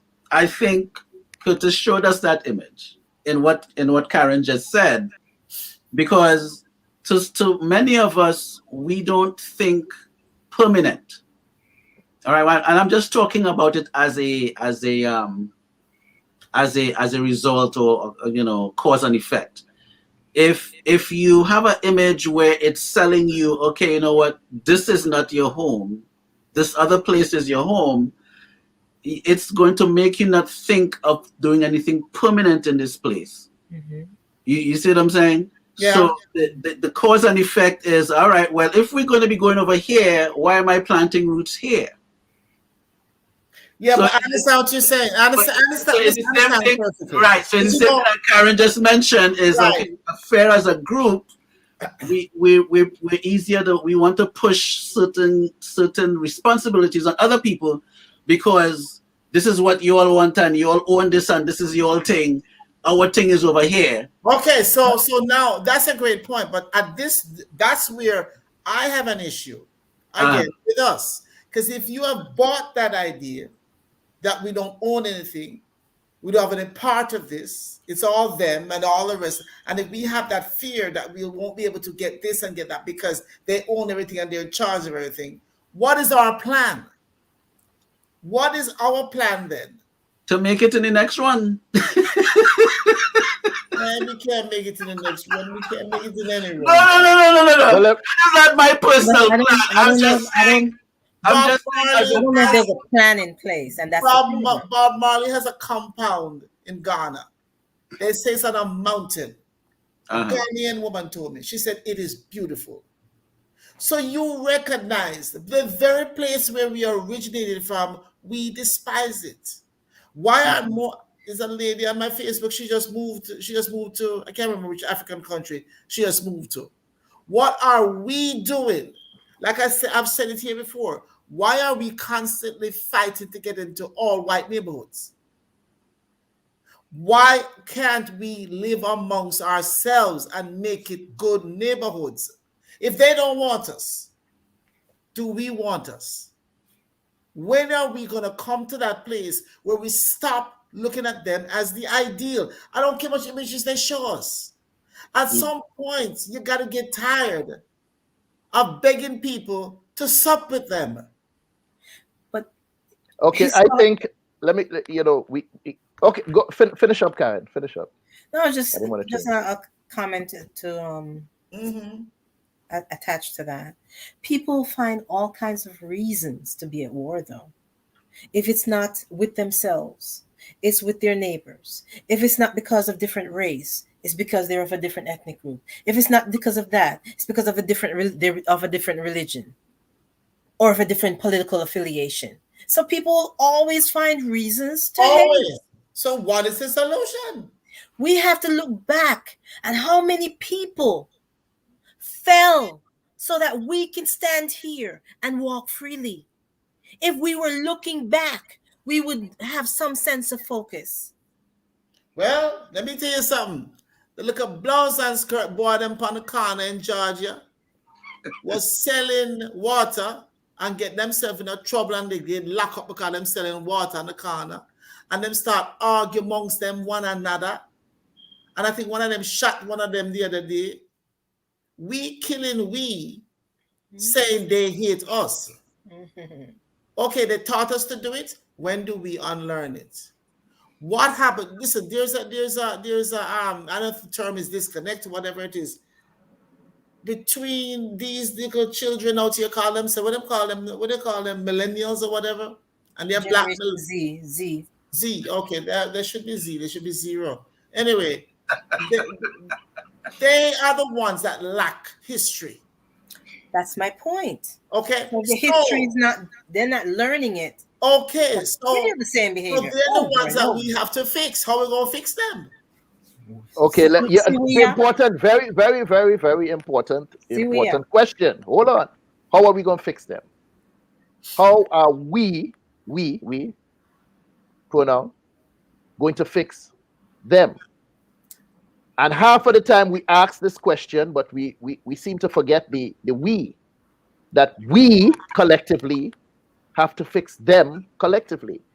So many of us, we sort of selfish, and we look out for ourselves and what's close to us, and we leave the masses to fend for themselves. What I look at, and I always draw this parallel, because I experienced this within the film community here in Florida, and I equate it to each one of us here having a car with a dead battery, and we have to push it uphill. All are we trying to get to the top of the hill, and each one of us pushing our car with a dead battery up the hill. And what I suggest, if we stop and 3 of us get together and help Sam push his car halfway up, park it, we come back down, we push Judith on, we come back down, we push mine, we come back down, we push Karin. Halfway up. Now all of us got halfway up the hill. But so many times, most of us are more comfortable looking at each other struggle as opposed to helping each other. Because you know why? I don't want you to get up there before me. You say you make the connection between a car and a dead battery. I look at it as there was a time culturally when we recognized or remembered our cultures. The children was the responsibility of the entire community. That's how I see us going really wrong, where you're only looking at your immediate, and the one outside is starving, half naked, and you're not seeing it. You're not doing anything about it. Listen, there's a Jamaican lady I work with, and it's an argument I have with her, each one teach one. I have an argument with her because she's a believer. I think she believes in herself more than she believes in anything else. And one of the standing discussions I have with her, usually, you know something, I may talk to her because she doesn't really care. And I said to her, do you realize that the life you say you're living, it don't show? Because you're supposed to be helping others get up that hill.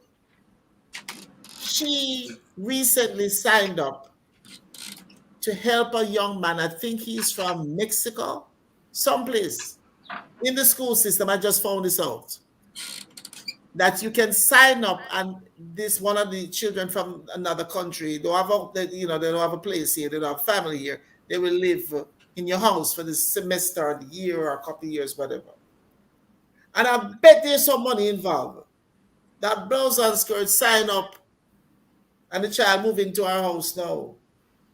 And part of the responsibility she will have is to make sure that he socializes. Love her as a human being, but she's selfish. All she can see is her family, her children, her grandchildren. She don't see, but she takes somebody from Mexico into our house. If she had to take one of us from right here, so that look like me, she'll be nervous about it. But it come from Mexico.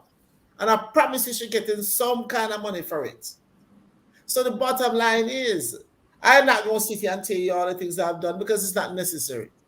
But I live what I talk. I live what I talk. And that's, when you see me talk, even on Facebook or somebody right there, people are showing up about what they have done. I write things for people to be motivated to do the same or better or else something else. But we're not doing it. when you hear when somebody do it, oh, that is such a good thing to do. But to do, again, Christmas Eve, I was in Walmart. Young man, I'm looking at some saltfish, and I don't see a price on it. And he was busy packing away some stuff. And I said to him, I said, young man, can you help me find the price? And he stopped what he was doing, and he used the Walmart broke up phone that he had. And he couldn't find the package. He said $11. I said, no saltfish gonna cost me $11 star. No. And he said, no, let me go check. And he went to a co-worker and let them use their whatever and found out how much it was. And he came back and told me what it was. And he didn't give it to me and rush off. He was not rude. And I said to him, give me a name. And he gave me the store number. And I promised to write something on his behalf. And kept forgetting. And for mine that these days get challenged a lot. Last night or the day before, I said, Judith, you gave your word. You got to remember to do it. And I wrote it. And I say that to anybody and everybody. You talk about plans for the future, plans for this moment. When I am in the midst of a situation that I can make a difference, I don't postpone it. I do it then. So let me bring this back on a personal level for all of us. What I believe, what I see, what I've witnessed, what I've experienced. Many of us, we have ideas that we sit on for years. I believe each and every one of you might be guilty of this. I am. Deep, I don't know if to say deep within your heart or deep in your subconscious mind. We want, we wish, we hope, we plan, but somehow we just never able to execute. And as years go by, something inside of us make us feel a bit, should I say, unworthy? Because we keep breaking promises to ourselves. And what I think we need to do, let me not tell you what I think. I'm going to ask the question. How important it is for us to find someone who would hold us accountable. I was waiting for someone to use that word, accountability. It's been used, you didn't listen. I didn't hear it. Accountability. In terms of how we talk about, somebody mentioned it, each one teach one, each one reach one, that village to raise the child. I know Sam and I do it all the time. Calling, but hey, bro, what happened to this thing you're supposed to do? Bro, yeah. Well, here, fix that now. Right? Nice Sam talking. Well, fix that now. Right? Accountability. Karin, yeah, miserable at times. So when you go finish, yeah. Doing fine until that moment. I'm saying in your own way, you hold me accountable. Mm-hmm. Within the group here, I'm saying we do fine. We do fine. But how important it is for us to spread that message outside that this is a key factor in us completing tasks, in us looking out for each other, as simple as that may be, holding people up. Find somebody to hold you accountable. Find someone you respect. You trust and respect, yes. Mm-hmm. And try to be that example in somebody else's life that you could reach out for them and say, hey, get back on track. You're not doing right. You're not doing right. Hey, this is where you're supposed to be going. Not just for children, but also for adults who somehow we tend to think we know everything. Yeah, we know, but somehow it ain't getting done. This is what I say. Years go by, and we have these beautiful ideas, and we ain't doing a damn thing about it. Because we know, right? We don't know. We don't know. And most of us are too ashamed to say, I don't know. Help me. So, if we could give some words of wisdom with that, where you would like to see us go, as we close out, what is your answer to these problems? What is your solution? What do you think we need to do? Get them some wisdom, Karin. I'm gonna give you a quick little thing because I broke my promise to myself. I should have left at 10:30 pronto. Hold on, what you say you can do what? I should have left at 10:30 Before that, what you say? Question mark. You're gonna give me a quick anyway, go on. Jesus. But this is a quick, for instance. Months ago, I was talking to Karin about doing something, a podcast, from my part of my spiritual journey, and she gave me information about somebody to speak to, and I spoke to the gentleman, and I was supposed to check out the information and call him back, and this was the last week, Karin, you asked me. Yes. And she said to me, I've been meaning to ask you, and a shame like a dog. But you see, I like that. I like the fact that I'm ashamed, because you must be. That's how I live. You must be. You must, it's called integrity. If you break your word to yourself, you're in trouble. But so when I got so serious about it, Carol was like, no, you have to be so hard. I said, no. I have to be hard, because I gave somebody my word I was going to get back in touch with them, and I forgot. And she sent the information to me to call, and she was like, but maybe if they remember, I said, no, I remember. That's what matters. Because if somebody remembers, then you must do something about it. Because it would have haunted me. So it made no sense. What she said at that point, it made no sense, because I had to do something. And I called the gentleman. And this is what I remember thinking when I called him, how good it is not to be caught up with yourself.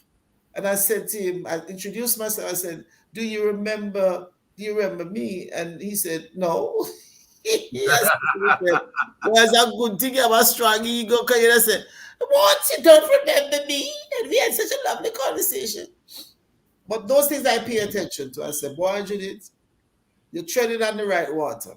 So, but I caught him. I said, no. I said, no, we spoke, and I said, Karin Forrester. I said, well, give him the key. The key is who he knows and you know. That's the key. So he said, once I said her name, he was like, okay. But he said, remember me.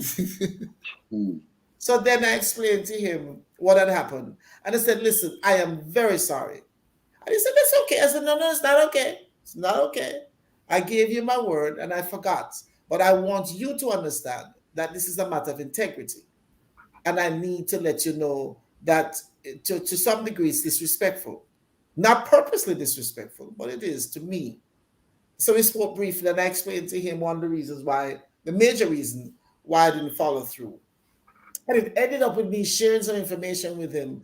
And when I shared it, he wrote back, and all he said was, awesome. So for me, my word, I am very fortunate that Karin called me out, and she didn't say, but how come you just stay so? You know, when I called the man back, wrong with you. She did it in a very nice way, very palatable. And I received it.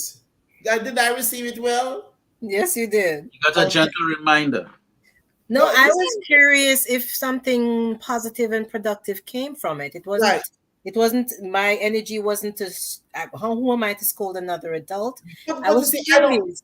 I was curious. Did something good come out of it? You know, Mr. Karin, the thing is this: those key words you just used to scold. My personality is not that easily provoked. It's not. I don't go to that level of thinking. I figure to myself, well, it's a good thing she reminded me, because I look a bum, I forget.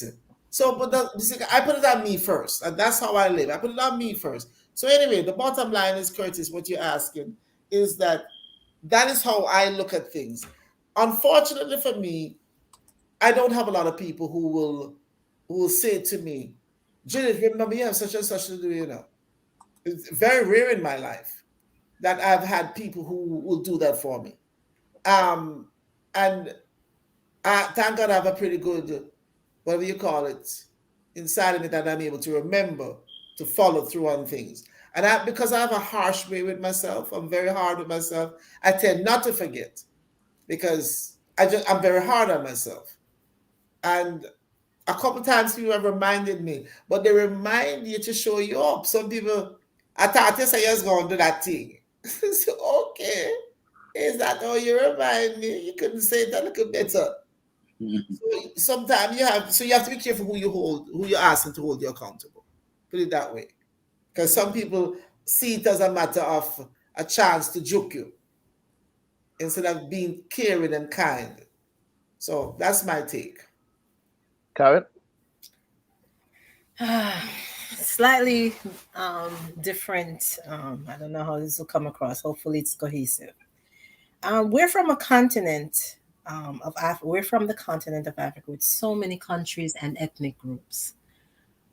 I firmly believe that if we find a way to reconcile, to rebuild some relationships on the continent, learn about the cultures we came from, I think it will be priceless, truly priceless. Give us a sense of identity which we could not achieve here with all the books and things written by Europeans and other Caucasians. One of my favorite sayings over the years, I've had to chant it quite a few times to sort of re-ground myself when things seem off kilter. It's almost poetic, but not really. It goes something to the effect of, I sought my soul, but my soul I could not see. I sought my God, but my God eluded me. I sought my brother and found all three. That has kept me going through a lot of different situations over the decades that I've been here. In my opinion, doesn't matter who started the fire. Let's put it out and rebuild. That's it. Mr. Archer. So this picture here, I'm going to put up a picture, and I think it helps to sum up if you're going to do a new resolution for yourself, whether it's January 2nd or July 1st or February 1st or April 1st. Which one would work for you? Ah, there she is. There it is. There it is. That is such a telling post, right? It's a telling picture. You know, everybody wants change, and then when it's time to work it out, get into the, get that elbow grease going, yeah. Who them talking about, me? But I have a short story, real quick. I remember I was experiencing a crusade many moons ago. This is back in Tobago. And it turned out that there was a family that needed a home. They needed to live somewhere. And what the church folks did, one of the members was willing to put up a portion, a little spot, a little plot of land. And this one day, you had carpenters, you had masons and some plumbers, and ladies came out with coal pots and so on, and they put up a fire and they were cooking while the men were working. And this was the early 80s, by the way. And in that one day, they put up that house, a little wooden structure, for what do you call that again? To put the house on, a little foundation, and got the wood, and they put it all together in one day. That evening, that family had a place to lay their heads. Yes, sir.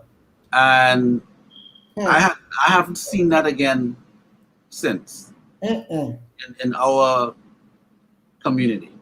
I think that would be a nice way to get back into really putting energy and motive and inspiration behind getting things moving forward. So that's my 2 cents. Mm-hmm. Okay.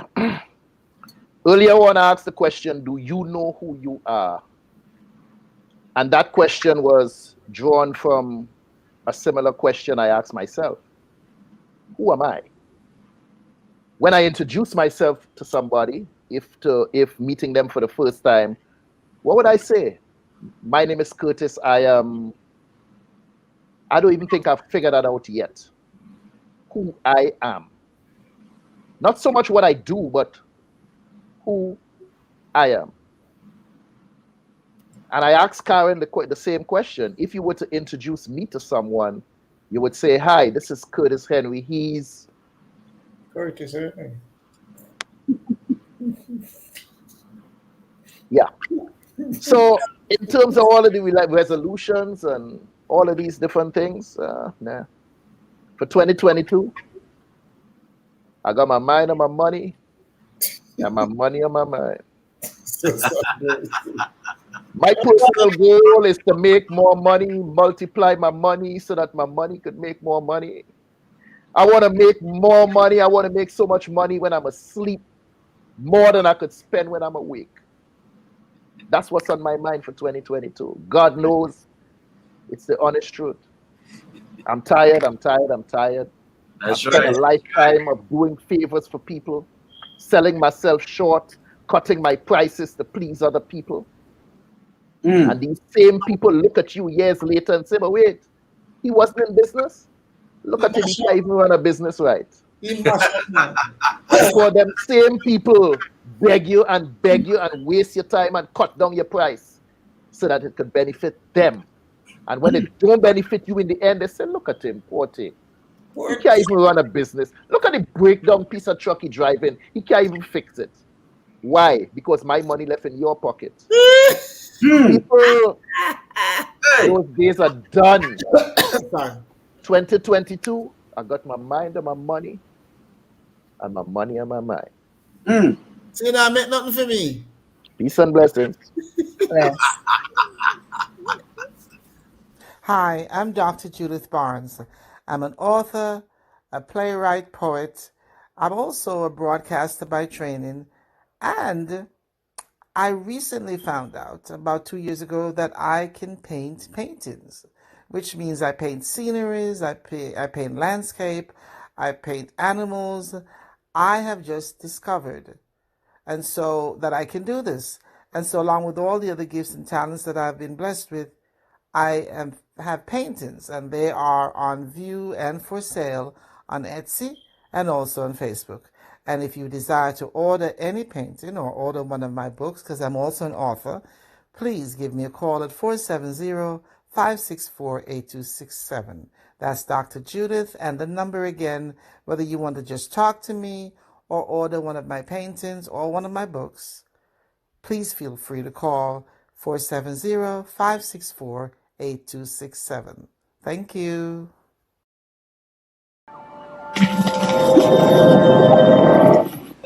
Hello there and welcome. My name is Curtis Henry. Over the past few weeks, as we were putting the final pieces together to get the show on the road, some people ask, why do you need to showcase Caribbean people? Why Caribbean Chatt? And I say, why not? Because we as Caribbean people have worked too hard, come too far, and suffered too long for us to continue taking a backseat. It's time for us to rise up, speak out, and show the world the value and the richness of our culture. So I'm providing a platform to showcase the history and culture of Caribbean people in entertainment, the arts, politics, sports, and economics. We will explore the many profound contributions they have made to society. So we invite you to stay with us as we launch what is to become one of the greatest voices of Caribbean people, for Caribbean people, by Caribbean people. On this platform, Caribbean people of excellence get to tell their story. Our aim is to ensure that your contributions are acknowledged and celebrated. Welcome to Caribbean Chatt. So make sure you like us on Facebook, follow us on Instagram, and be sure to hit that subscribe button on YouTube.